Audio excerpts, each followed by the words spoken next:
Hello, good afternoon, and welcome to the official launch of our rebranded nature series, Curious by Nature. I'm your host, Sydney Ross, Outdoor Education Manager of Deep Roots. We have a great show for you today as we look at an established native rooftop garden in the heart of Kansas City. Whether you're joining us live on Zoom or watching the recording on YouTube, we're glad you're here. Let us know in the chat or comments where you're tuning in from and what in nature has sparked your curiosity lately. I'll take a look at some of your answers here a little later on. And before we begin, I just have a few announcements to make. First, I'd like to thank the Missouri Department of Conservation and Mid-America Regional Council for sponsoring today's show. Both organizations aim to create sustainability and connect communities to natural resources. I'd also like to thank donors like you for making programs like this possible. Are you like me and stand in your garden for hours taking photos of cool plants and insects? Well, we want to see them. Send us your photos of your native gardens for a chance to be featured in our monthly newsletter, The Pollinator. We are also seeking garden nominations for us to consider for next year's Habitat Garden Tour. So go ahead, email us your awesome native garden photos to pollinator@deeprootskc.org. I don't know if you've noticed, but we have beautiful weather in Kansas City this week. So why don't we get outside and take a walk and look for monarchs? Join me tomorrow in person at the Anita B. Gorman Conservation Discovery Center for our monthly Native Landscape Chat. This month's theme is all about migrating monarchs and the native plants they depend on. This is a free event from 1 to 2 p.m. Register online and plan to meet in the lobby of the Discovery Center tomorrow at 1 o'clock. It's going to be a ton of fun.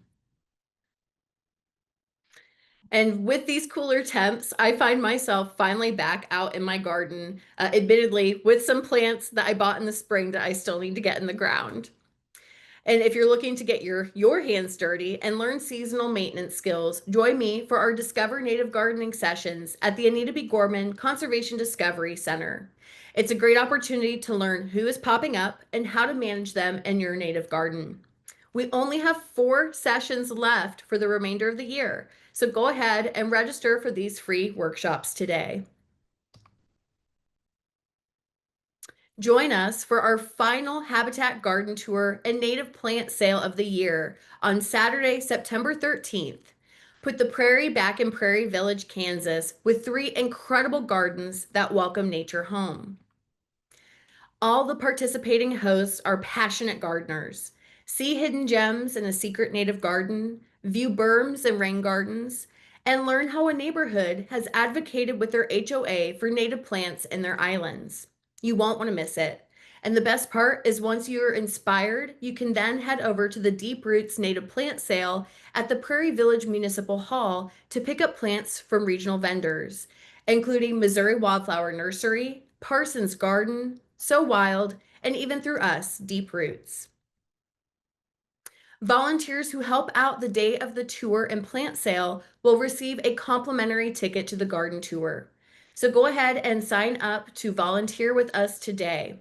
I'll send you a reminder of all the links and events mentioned today in the show notes following today's program. As always, this webinar will be recorded and all the resources will be available online. Don't forget, drop your comments in the chat and put your questions in the Q&A. We always do a live Q&A with our guest experts towards the end of our program. So if you have native plant or native gardening questions, small or large, be sure to drop them in the Q&A for our guest expert to answer later on. Following today's program, I hope you'll visit us online at deeproots.org, where you can find more information on upcoming events, webinars, native gardening resources, and how to get involved. While you're there, consider making a donation. All right, I'd like to go ahead and welcome our guest expert to the virtual stage. Gavin Schaefer, they, was born and raised in the Kansas City metro. He is a native plant horticulturalist, botanist, and recent biology graduate from Rockhurst University. He initially was ensnared by plants as an activist in pursuit of environmental law, but has since worked for Off the Grid Landscaping, the Missouri Department of Conservation, the Institute of Botanical Training, and now our friends at Johnson County Parks and Recreation District. Although most of his professional hours have been spent on the prairie, much personal time has been spent in wetlands, forests, and glades. You can find him on iNaturalist by his full name. Welcome, Gavin. How's it going? It's going good. Thanks for having me. Thanks for joining us. You're one of my favorite native plant nerds, and we're so happy to have you here. No way. Appreciate it. Before we dive into today's episode, which is all about the importance of native plants, especially in the urban core, I want to ask you a question. Shoot. Okay. What is something you wish people understood about the work that you do?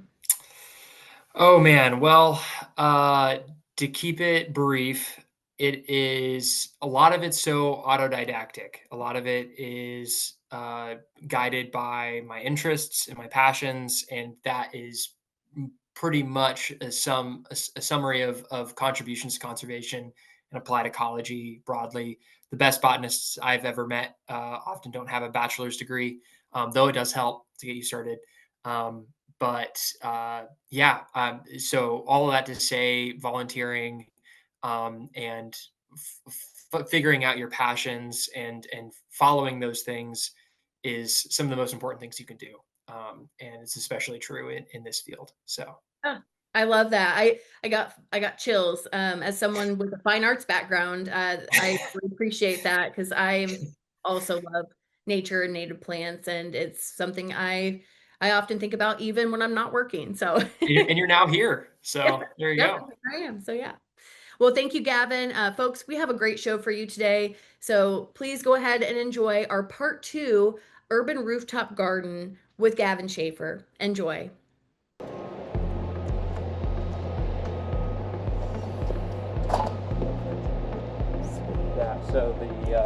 The rooftop garden was started by Baggy Ricks back in 2006 to 2008. That's when conversation started and when she started moving species up here. This project was started with native plants all in neat rows, and then over the past nearly 2 decades now, it's crazy to think about. The species have all organized themselves into where they would like to be, and now have kind of this mosaic of native plants and their niches across this 14,000 some square feet in the center of the Crossroads. According to the U.S. Census Bureau, 80% of the United States population lives in urban areas as of the 2020 census. With habitat shrinking at an ever-increasing rate, we need native plantings, especially in our urban core, now more than ever. And though cultivated gardens can never replace centuries-old prairies or woodlands, native plantings, small and large, can support birds, bees, butterflies, and people alike. The Green Rooftop Garden on the historic TWA building in the Crossroads Arts District is a great example of green infrastructure. It prevents hail damage, excessive storm water runoff, and sequesters carbon from entering our atmosphere. Not to mention, it's beautiful. And despite the soil depths of 6 inches, there's nothing shallow about it, as it's been supporting all types of life for decades. Yeah, so this is evidence of their business, and there they are.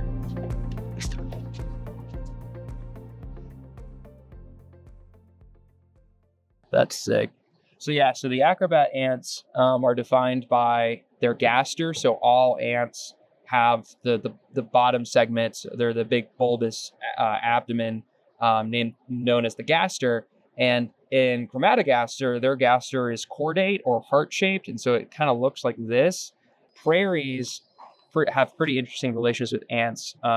One, in drier environments, ants are the main predation in terms of invertebrates terrestrially instead of flying.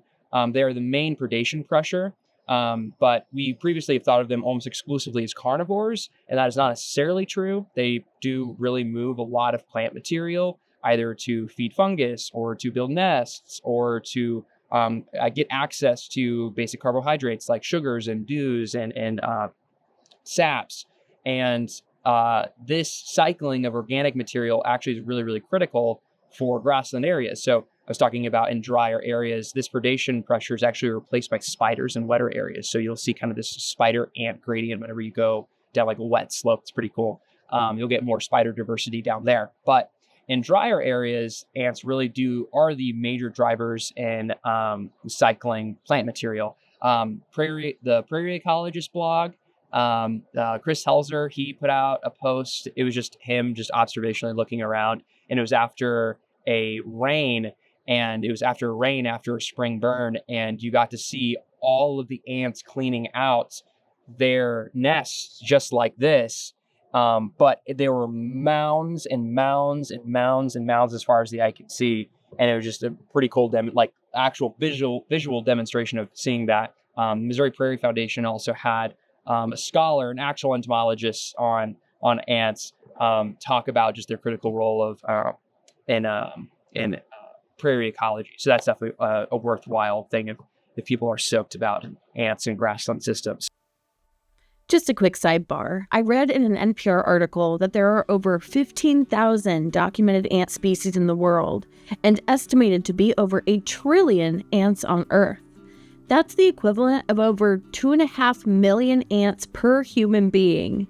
And according to Harvard Forest, an ecological research site by Harvard University, ants are vital to the landscape.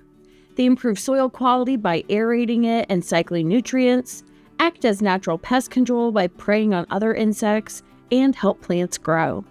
You may remember from a previous episode that the mutualistic relationship between ants and plants, known as myrmecochory, aids the planting of native seeds. Ants find the seed coating known as elysomes delicious. Once they've consumed the fleshy seed appendage, they discard them in their compost, which effectively plants the seed throughout the landscape. So next time you see an ant or anthill, give our little friends a nod for all the hard work they do to spread plants and keep our ecosystems fit. The species we have here are all generalists. They're not specialized, though they do prefer some drier, open areas. You can find Chromatogaster species in parking lots, under sidewalks, under driveways. They're everywhere, but it is really cool to see them playing out their ecology here. The relationship between ants and aphids, this has been a relationship in time all the way back to, literally when the dinosaurs were roaming the earth. We have fossilized amber of ants and aphids, all in one place. And there's actually whole lines are kind of like breeds that ended up actually leading to speciation of aphids. Aphids that have been specifically tamed by ants. So this aphid species is actually within a particular section of the aphid clade that is specified to milkweeds, Asclepidae. And the reason that speciation like this would occur is that milkweeds have a lot of very poisonous metabolites like cardiac glycosides. And these are really, really undigestible by a lot of species, animals and invertebrates and vertebrates alike. But ants themselves have this relationship with aphids because they are incapable of consuming plant tissue or incapable of digesting anything but animal protein like muscle tissue and basic carbohydrates like sugars in the forms of dews or in like literally crystallized sugar. So what the aphids will do is that they'll actually consume the tissue and fluids from the plant as aphids would already do. And then they, in their bodies, produce this dew. And what the ants literally do is they will press down on the aphid, milking it for its dew that it's processed from the plant and be able to harvest that and take that down.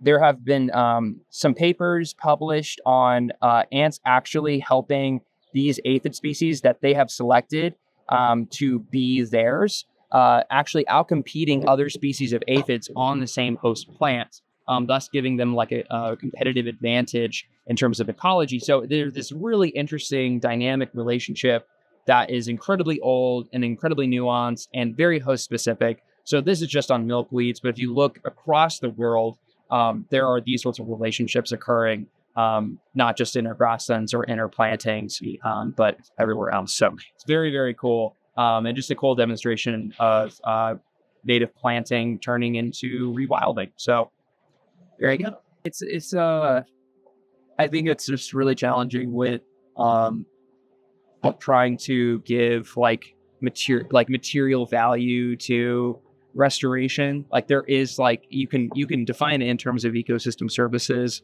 and I mean this one it's determined by protection from hail damage and retention of rainwater, and those are occurring, but all of those things arise from dynamics and relationships and mechanisms that are so minute that takes a really patient and an observant eye to actually understand and to appreciate. And it's those things that give rise to these massive forces, like moving, tons and tons of biomass in and out of the soil and making arable soil for people, allowing people to then, bring food to their table. But these mechanisms in of themselves have, this is a bit philosophical, have their own innate value. And I think that is kind of one of the greatest barriers, I think, to moving forward ecologically, environmentally in our world is actually giving value to them in of themselves, not just in their utility. So yeah, that's like everyone's soapbox, right? In this work. Yeah, gotta sing it. If you aren't watching, you don't pay attention, and you don't look closely, what do you miss? You miss a lot. Gavin Schaefer got his start growing vegetables in Blue Springs, Missouri, which whet his appetite to work outdoors. But soon he found he was at a junction where he wanted to support environmental issues like climate change. Through word of mouth, he got a job with Maggie Riggs, where she put him to work on this rooftop garden. Working with native plants inspired him to shift his educational trajectory from humanities to biology. And with support from Maggie and his advisor, Dr. Chad Scholes from Rockhurst University, he was determined to pursue undergraduate research right here in the urban core of Kansas City. What unfolded was a hypothesis that this rooftop garden was vegetatively similar to a somewhat mature native plant restoration. So there's all of this talk about wanting to plant native and have native plant landscaping and so on and so forth. And if you look at the literature about green infrastructure and particularly the niche of green rooftops, it talks about increasing biodiversity, which is true. There are more plants or more species up here than there would be if this was a blank rooftop.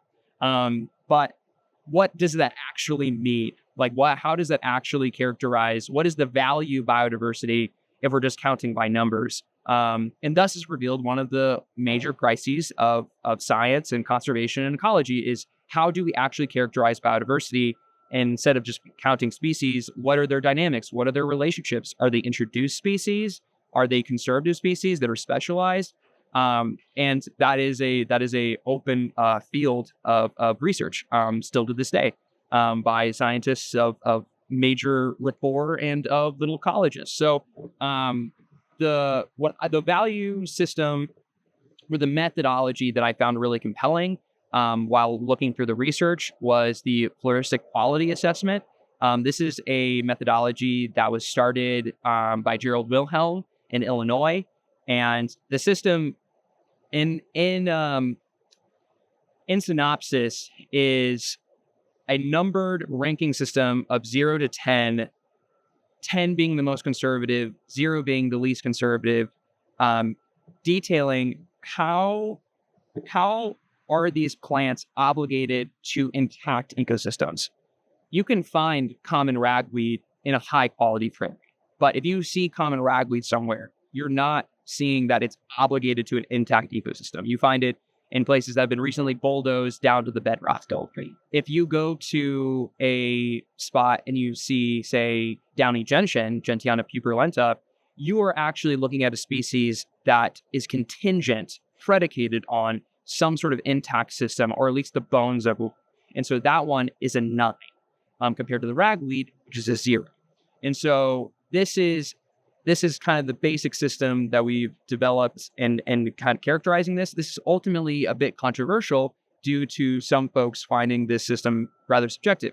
There is subjectivity to it, But in terms of characterizing things beyond just biodiversity, this is just one methodology of many to measure community stability and theorist quality. So what we do from those numbers is we get all the species that have occurred here, and we compile that to an average, and that average is a coefficient of conservative mean, or CC mean, and that is a system that can show you how is it leaning, and we can then use that mean to compare sites to each other. So in a planting like this planting had a C mean of 3.0, which means that it has native components to it, but it's not necessarily what we call unmitigable. If we were to lose this, we can get it back.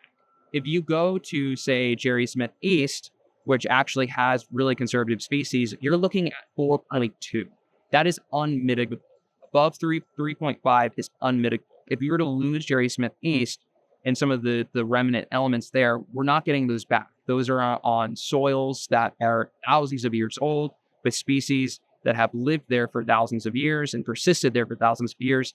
That is something that you can't lose. So that's just kind of the comparison there. So that's methodology all I want. But to the importance and the significance, that ties all the way back into like selection of keystone species versus, what is its value to its environment around it, not just, it's similarly not just to us. Yeah. So I think it's a 5, it wants to be a 10.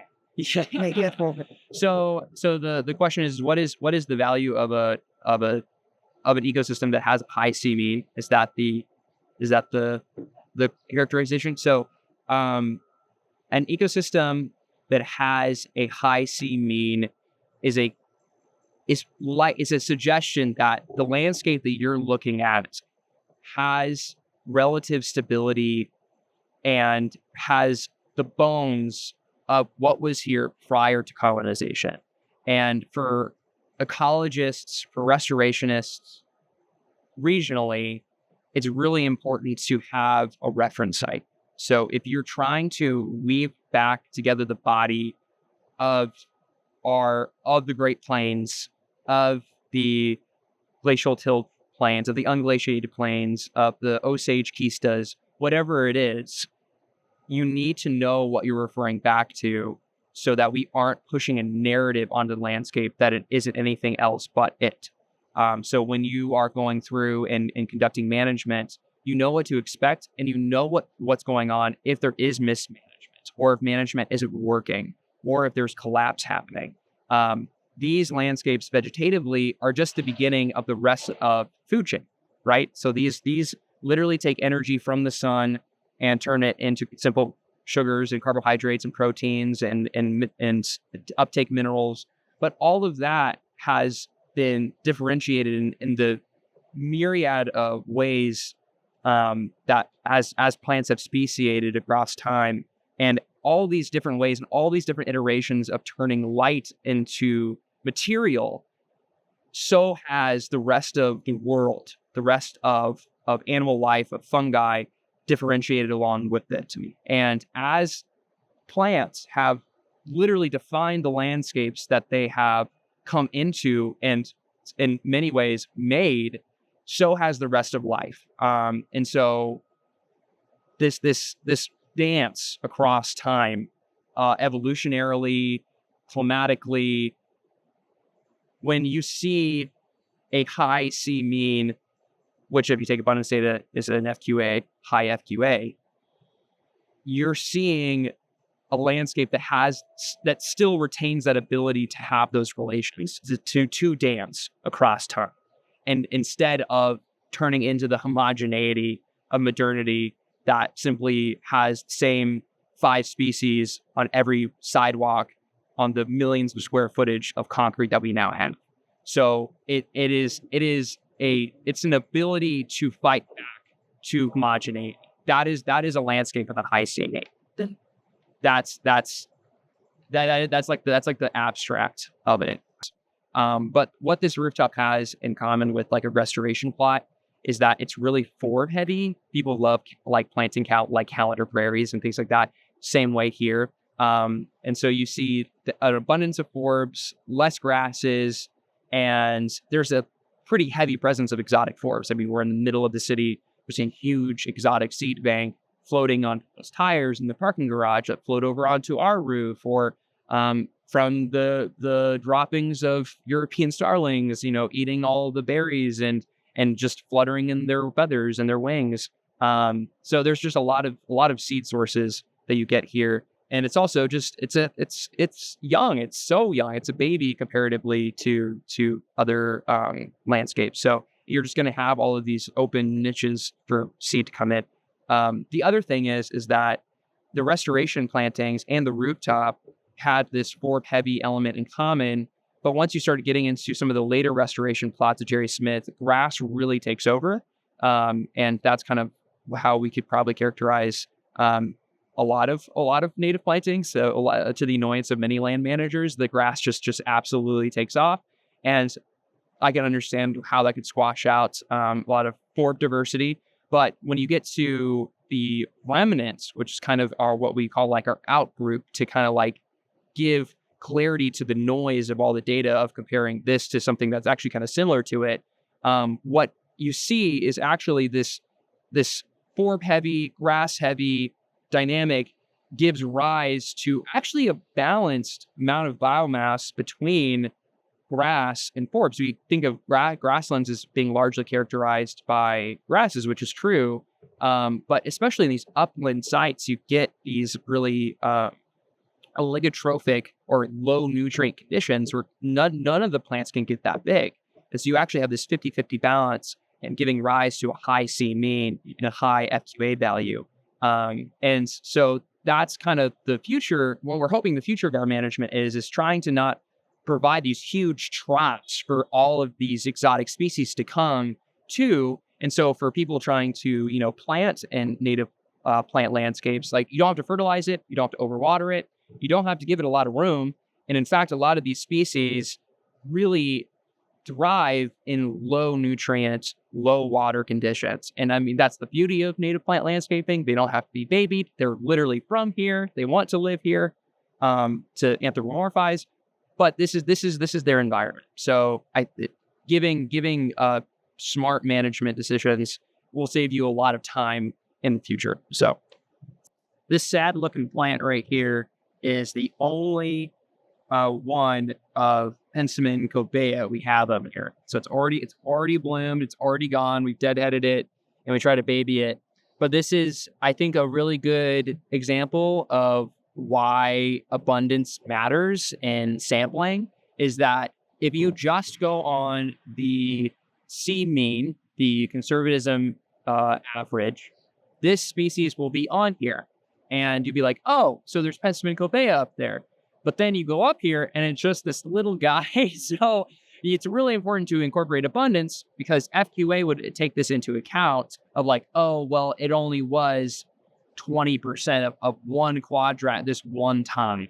And that is kind of like a demonstration of statistics in real time. So does that inform, or should that inform that kind of consideration? Inform specifications. Like, so if I'm designing my own landscape and I just want to go and say deep root sweet 16, and I have to have all 16 of these plants. yeah, The dynamism of that, whatever the system ends up expressing. Yes, you're saying that there's some detach. So I think an important distinction about the conservatism coefficient is that generally ecologists break it into three categories. You have 0 to 3, you have 4 to 6, and then you have 7 to 10. 0 to 3 are weedy, generalist, opportunistic species that get to the trough first when the trough is open. 4 to 6 are like your little blue stem, your big blue stem, your switchgrass, your ashy sunflower, Elianthus mollis. These species can be understood as workhorse species. They're matrix species. They are the bridge between a weedy, chaotic construction site and facilitating a landscape weaving itself back together.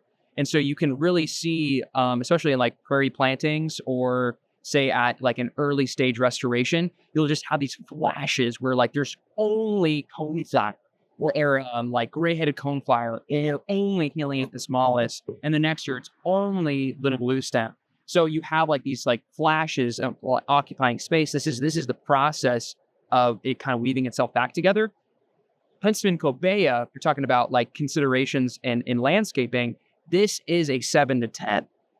This is a conservative species that will just fall in to the matrix once in the core species, the matrix species have held space, have really stabilized it as the energy and nutrients have sorted themselves out. And that is what we understand as conservative species that fell into these places that are predicated on intact systems. So if things are on the lower end of that spectrum, are they still important for wildlife? Yes. So a botanist obviously sees the entire world in the eyes of plants, unless you have a secondary taxa that you're really into.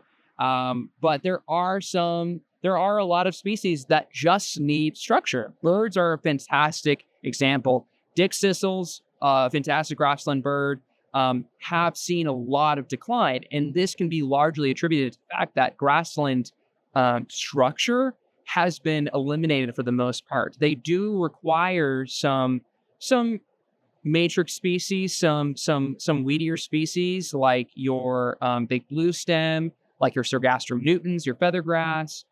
They often do reside into little woody perches. So still like sumac and blackberry have a role, though often seen as kind of like a scourge on a lot of prairie restorations. They need this heterogeneity. So if you talk to any grassland verticologists, they'll talk your ear off about heterogeneity. Dr. Tom Thompson at the Clinton office, love you. This vegetative structure is really important. The prairie chicken, classic flagship species for grassland birds, that species is extirpated, completely eliminated from the landscape the moment the bird can see woodies on the horizon. They need an open horizon because in their landscape of fear, in their psychology, a big bush, a big thicket is an opportunity for a predator in their mind. So I'm not an ornithologist, but I've been to many sites. The prairie chicken used to be that it is no longer there. It is largely due to the structure. So you just need your grasses to dominate the landscape, to be the biomass, and that is the structure you need. Now there are some species, there are some relations that can only occur with some species, particular plant species. But again, like a quote unquote weedy species, dogbane, has an obligate associated with this. The dogbane beetle is very iridescent, glossy. Beetle is an obligate to the dogbane plant.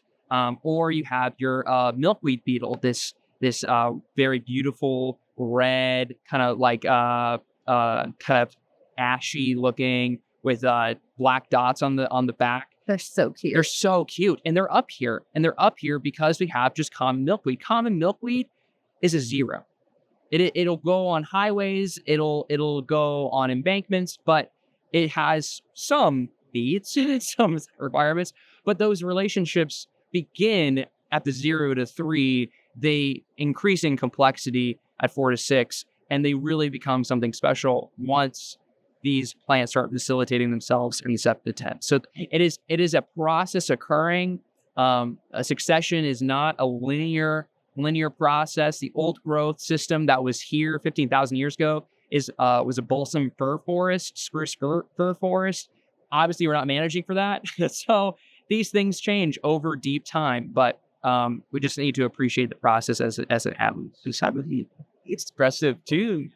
So you were in my landscape, my microhabitat, recently, and you saw that my cobea is in full bloom right now. Yeah. So what you were saying about, hey, it's an urban heat island, like things are concentrated and the plant community develops in a different pace. Yes. So, I'm a little bit shadier. I'm a little bit more, suburban or peri-urban. Yeah. And this is like on a little bit of a sped up urban time frame. Yes. Through this season. Yes. So talking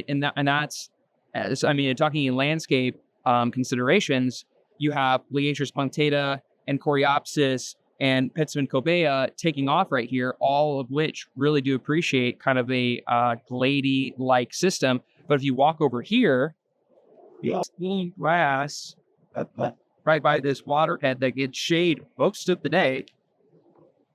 It's one of my favorite little grasses. The common name is Nimble Will.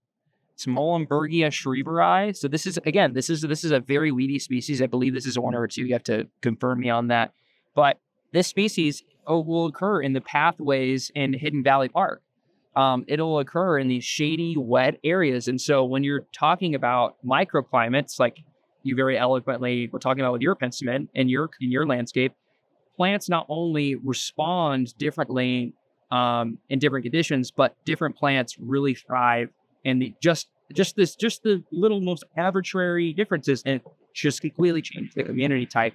And so that's why just thinking in terms of homogeneity, thinking in terms strictly in a proven English garden format will not give you success with these species.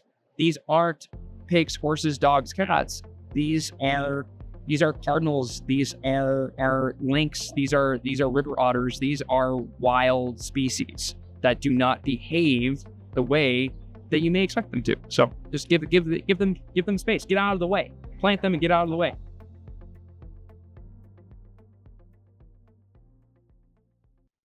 All right, folks. Thank you so much, Gavin. I'm going to welcome you back to the virtual stage for our Q&A.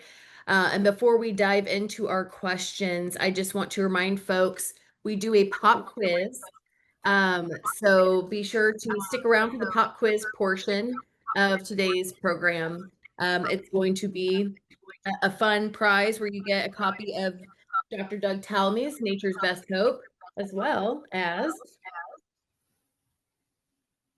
an Ask Me About My Milkweed bumper sticker by local artist Andy Osier. So stick around for the pop quiz as we jump into our Q&A. Okay. And I'm hearing an echo on my end, so I'm going to mute and unmute real quick.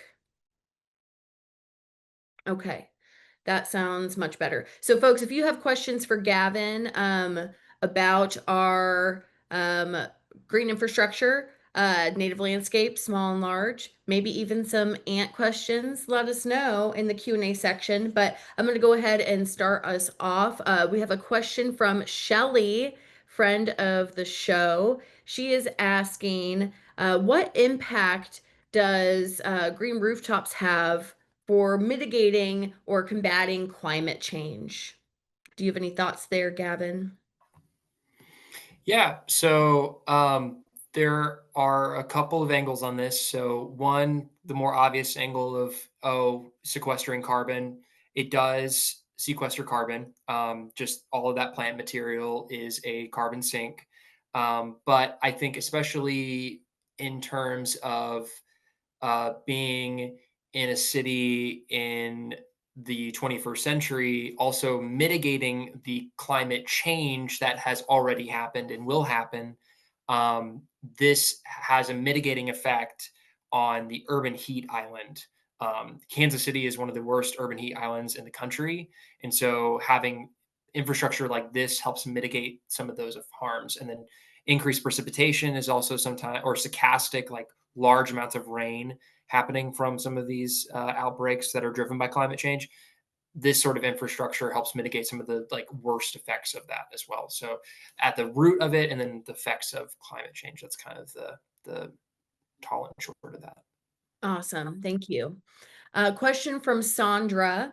It's about the seed value of plants and floristic quality assessment. She asks, should we not plant species within the 7 to 10 C mean until plants at lower levels are well established? And I'm assuming Sandra is speaking from like a residential native garden situation.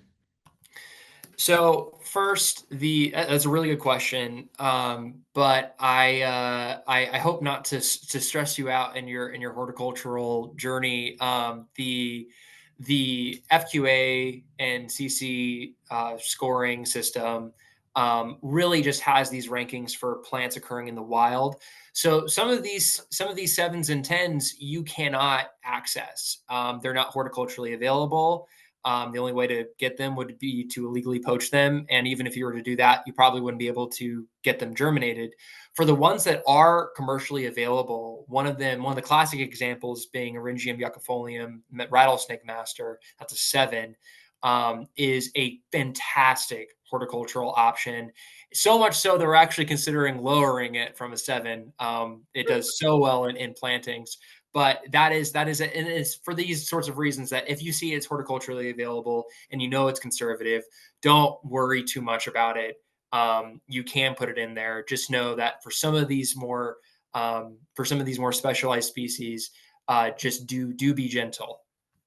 Okay, good to know. Good word of advice. And yes, thank you for encouraging folks not to poach plants from the wild. It is uh, not my favorite thing to come across when I'm hiking. So thank you for mentioning that. Okay, so I want to talk a little bit about maintenance and just kind of the creation of the rooftop garden. Anonymous asks, what soil media was used on the roof, and how deep are the roots planted, and how are they able to thrive in a thin soil profile? So the soil medium that was used could barely be called a soil medium. It's like inflated clay pebbles with some compost here and there from the get-go. But really, most of the organic matter that characterizes the soil up there is just the organic matter that is built over the past 17, 18 years. So it's really kind of crazy. It's kind of a crazy phenomenon to see happen in real time. And how deep? About 4 to 6 inches. So that's incredibly shallow, especially if you're familiar with like the classic image of the big blue stem root compared to the shoot. I mean, these roots can go down like 10 to 12 feet. So how are they surviving up there? These species in nature also occur in systems outside of the prairie called that we call glades. So it's just any rocky outcrop, thin soil environment where you see it's really, really dry and much hotter than the rest of the surrounding area. It's a little microsite. And you get some specialized species, but you do get prairie species occurring in there. And those species, instead of going down, they go just a little bit and then out. So all the roots, instead of down, are just radiating outwards. And there were some folks from Texas A&M that were like, "What in the world's going on?" And you can ask Maggie on the 18th. They dug it up and they're like, "What the heck is this?" And then they all realized that it was all going out sideways. So pretty cool stuff. So I'm not sure if that's much help for you, but you can really put these plants through a lot, especially some of like those weedier grass species. That's amazing. I love to hear that. I was curious too. So as was, let's see, we had, I believe it was Kathy who was asking that as well. Like, how are these plants that have like root structures that go several, even tens of feet? How are they doing that in just a few inches of soil? So that's really good to know. Another follow-up question. You already mentioned the soil type. But do you all use fertilizers? Are they required? Do you use them on a regular basis? Can you talk about that a little more? So historically, whenever the roof first started, we did use fertilizer to get some of these plants off the ground. I am curious if they needed them in the first place. We now have a no fertilization policy, essentially, and that is mostly to discourage weedy exotic species from thriving. So I mentioned that I threw out this technical term in the video, oligotrophy. That starts with an O, oligotrophy, and that is just the character of an organism that makes it not like lots of nutrients. So if you fertilize a native warm season planting and you fertilize it, your little blue stem is going to completely fall out of the matrix. Like you won't see it. It'll be outcompeted by big blue stem, which has a little bit more of a tolerance for it. But on top of that, you'll get things like fescue and brome really starting to find their way in because they thrive in those conditions. So you don't have to fertilize them. I discourage you from fertilizing them, and we don't fertilize them. So there you go. Amazing. Um, and so I think that's so fascinating. And one of the benefits that people are attracted to about native plants, right? You don't fertilize them, it's low inputs, but that doesn't mean necessarily that there's no maintenance. So Kathy asks, how much maintenance is done to remove those plants that, say, were randomly seeded, that came off tires or were spread by birds onto the roof?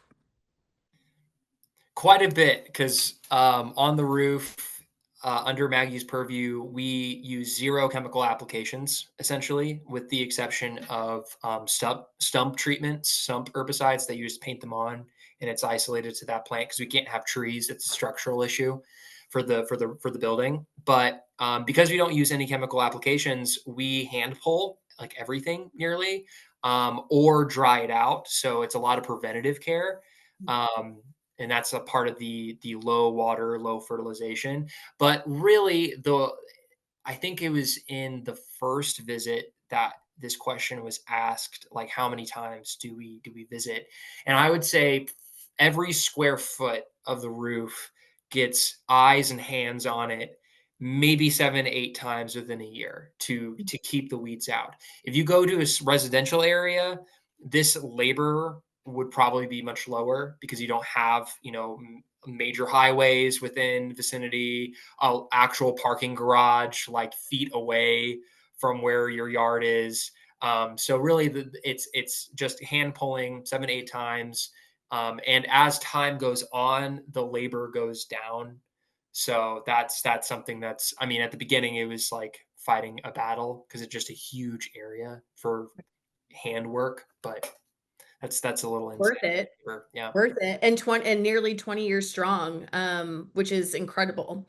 So continuing this topic, Val mentions that your plants are so vertical. They manage a parking lot garden in a park, and they find their Liatris scariosa at all angles, and they think it's due to wind. Um, and clearly there's great wind flow on the rooftop garden. So why don't we see the blazing star that was featured in today's show leaning into it like Val is observing?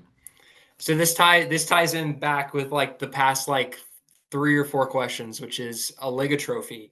When you go and you see Liacher species of the 4 to 5 that you can find in the area, they are never leggy. They're always really short, with the exception when you go to new plantings. And these new plantings, talking about the trough, like the trough is really large, it's really wide, and Liacher is eating in a way that it never really ever gets to. And so it kind of gets alligator eyes in a way and gets really, really big, bigger than its britches, and it falls over. Like that's like the analogy that I would use. That's pretty typical of any new planting. And really, your strategy is just limiting the amount of nutrient inputs and trying to get some other plants near it that may be low growing, but can at least take on some of that nutrient load to get it shorter. So it Wow. stops getting too big of alligator eyes for its own sake. That's fun. I hadn't heard that phrase before. I'll have to add that to my list of added just things to say. Okay, folks, before I forget, we're going to jump into our pop quiz. So the way our pop quiz works is, first of all, make sure you locate the chat, not the Q&A, locate the chat section, and I want you to mark on there that you are submitting your comment to everyone, not just the hosts and the panelists. So go ahead and do that now. And our question for today's pop quiz, we were talking about ants and how they farm aphids, right? So what do the aphids get from the plant that ants cannot? The first person to answer this question correctly in the chat to everyone, okay, is going to win. And it looks like we already have a winner. Kathy Hoyer, you are on it. Sugar or glucose is the answer. So congratulations, Kathy. You won a copy of Doug Talmey's Nature's Best Hope, as well as an Ask Me About My Milkweed bumper sticker. So please go ahead and email me your address and I will mail this out to you. Uh, Awesome. Okay. We have time for just a couple more questions, folks. So stick around. Daniel's asking about wildlife.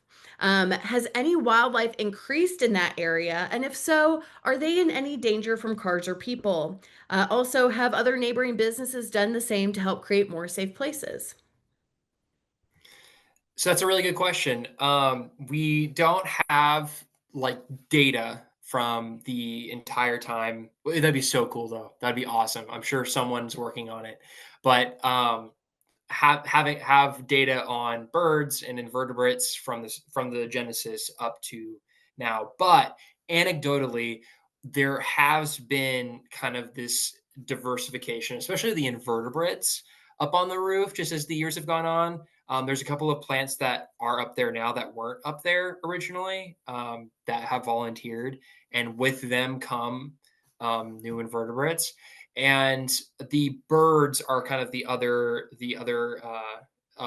taxa, the group of organisms that really do visit us. Of course, we're in the middle of Kansas City, so rock pigeons love to chill up there, as they love to chill anywhere. If you want to laugh, Google rock pigeon nests, and it'll be like three like pigs like on each other. Like that's where I'm laying eggs. But we do get some like red-shouldered hawks absolutely destroying rock pigeons. Unfortunately, you have to make some visits and clean up or their leftovers. And so predation's kind of, so there's like interbird predation happening, which is really interesting, and like for facilitating a spot where that can happen, which is pretty cool. But in terms of birds, we would need like 15 other green rooftops to really change the bird composition that much. And talking about our neighbors doing the same, Orange Theory Fitness, as you can see over there, does not have a green rooftop.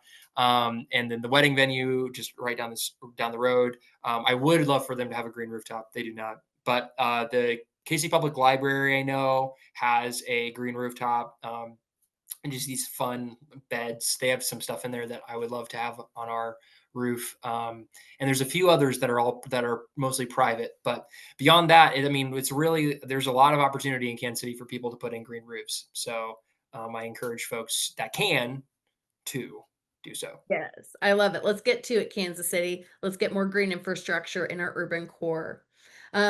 I have one final question for you, and Gavin, we have a whole slew of questions that I would love to email you and get some responses from you on, so we can share that in our show notes later. But one question that along related to wildlife, the ants that we've seen, are they causing any harm to the building? Because I know that that can make folks leery of wanting to either have native gardens, whether it's on a rooftop or not. But can you talk about that a little bit? So, as any like large commercial building management company would tell you, they spend a designated amount of money on pest control anyway. So, treating your buildings on its interior is already standard industry practice. And beyond that, there's nothing else that you need to do. If you're already doing the industry standard, there's no special treatment that you have to give. In the 18 years that this marketing firm has obviously hosted 100 plus people gatherings with food and booze over nearly every week. Every week that I'm there, I swear that they are hosting some big event, because that's their whole business.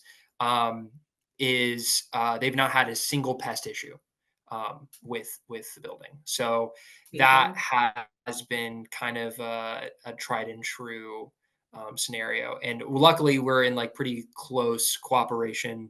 They're our closest contact with the roof is the building management, because of dealing with structural issues and irrigation and stuff like that. So yeah, I mean, really, it's the biggest. I mean, if you call seeing butterflies from your window a pest issue, then I guess so. But that's Then about it. then we've got bigger problems to worry about if that's the case. Yeah.